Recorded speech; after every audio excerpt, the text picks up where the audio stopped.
যোগ ও বিয়োগের সম্পর্ক। আমাদের কিছু আপেল ছিল, এর মধ্যে 5টি বিক্রি করার পর এখন আমাদের 7টি আপেল আছে। প্রথমে আমাদের কতগুলো আপেল ছিল? এই প্রশ্নের জন্য গাণিতিক বাক্য হবে খালি ঘর বিয়োগ 5 সমান 7।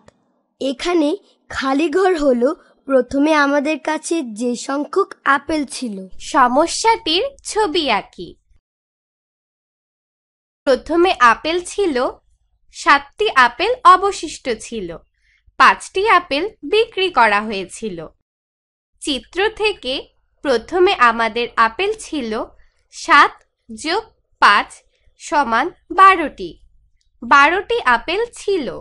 বিয়োগের সর্বপ্রথম সংখ্যাটি হচ্ছে অন্য দুইটি সংখ্যার যোগফল।